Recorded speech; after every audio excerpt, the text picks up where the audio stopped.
बहुत पहले की बात है। एक गांव में एक बूढ़ा और बुढ़िया रहते थे। उन्हें एक बेटा था। उन्होंने उसका नाम चतुर रखा था। वे बहुत गरीब थे।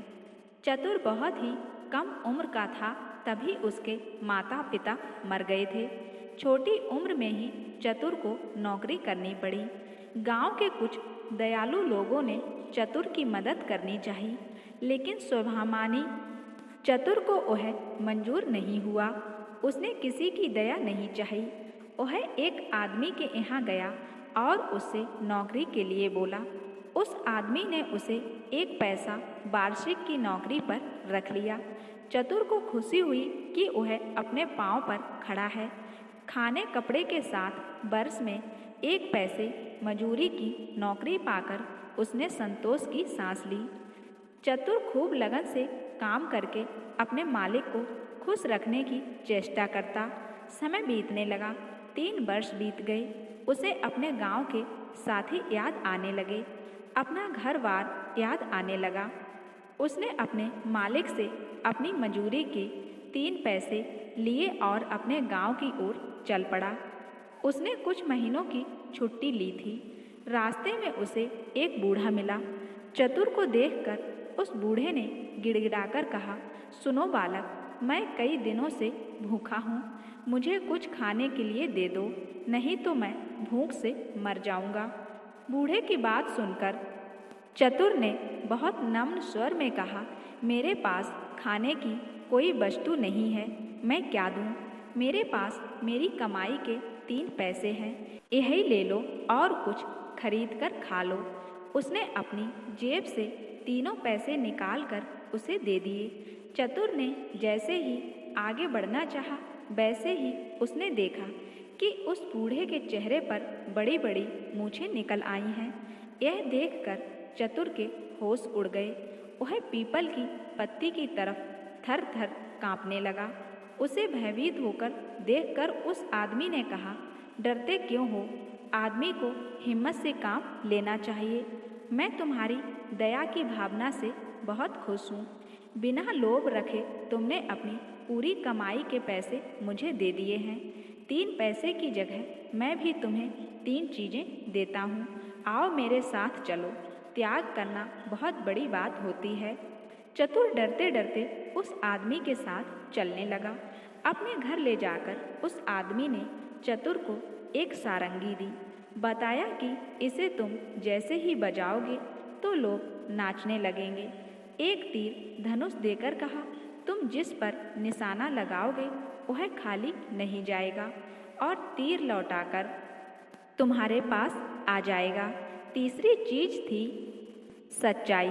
उस आदमी ने वरदान में सच्चाई दी। बताया कि तुम जो कुछ कहोगे लोग उसी बात को सच मान लेंगे। तीनों चीज़ें देकर वह आदमी गायब हो गया। चतुर पहले तो बहुत घबराया, लेकिन फिर उसने हिम्मत से काम लिया। थोड़ी देर वह वहीं रुका रहा। इसके बाद चतुर वहाँ से आगे बढ़ा। वह गायब हुआ आदमी काफ़ी देर तक वापस नहीं लौटा। चतुर ने कुछ दूर जाने पर देखा कि एक व्यापारी पेड़ की छाया में विश्राम कर रहा है। उस पेड़ पर एक खूबसूरत सी चिड़िया बैठी थी। उसे देखकर व्यापारी का मन ललचा उठा। उसने कहा, ओह, कोई उस चिड़िया को मेरे लिए मार देता तो मैं उसे ढेर सारे रुपए देता। चतुर ने कहा, आप चिंता मत कीजिए, और उसने निशाना साध कर तीर मारा।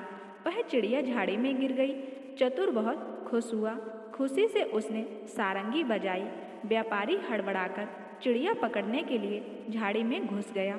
चतुर खुशी से अपनी सारंगी बजाने लगा। सारंगी की आवाज़ पर व्यापारी भी थिरक थिरक कर नाचने लगा। झाड़ी से उलझकर उसके कपड़े फट गए। वह अधनंगा हो गया। उसके शरीर पर काफ़ी खरोंच लगी थी। उसने खून बहने लगा था। व्यापारी की हालत देखकर चतुर को दया आ गई। उसने एकाएक सारंगी बजाना बंद कर दिया।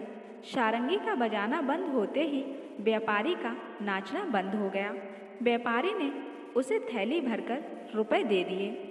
इनाम पाकर वह खुशी खुशी घर की ओर बढ़ने लगा। व्यापारी को लोभ सताने लगा। हाथ से रुपए निकल जाने के कारण वह हाय हाय कर उठा।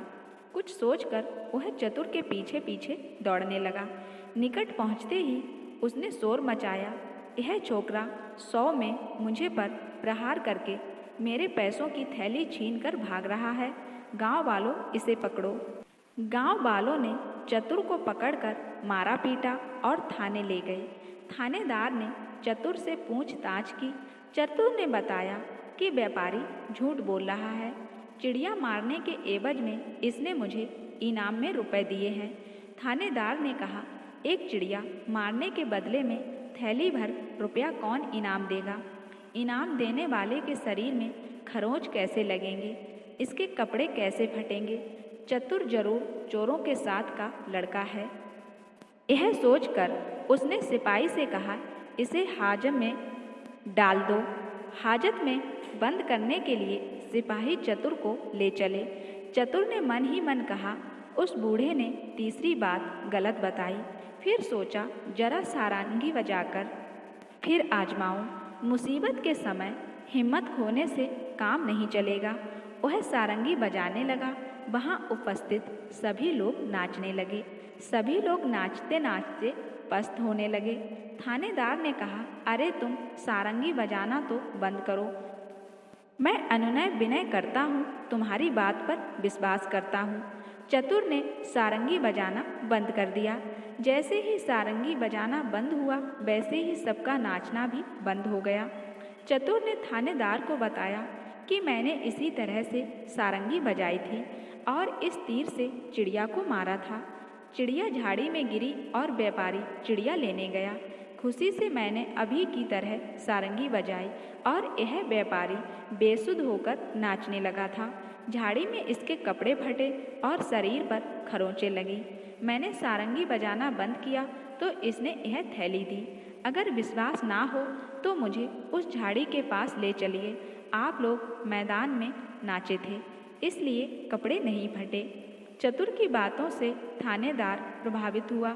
उसने व्यापारी को झाड़ी के पास चलने को कहा। थानेदार की बात सुनकर व्यापारी के होश उड़ गए। वह ठिठक गया और सारी बातें सच सच बता दी।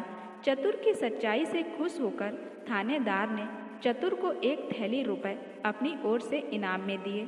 व्यापारी को झूठी नस्ल करने के जुर्म में जेल में बंद कर दिया। इसके बाद चतुर खुशी खुशी अपने घर की ओर चल पड़ा।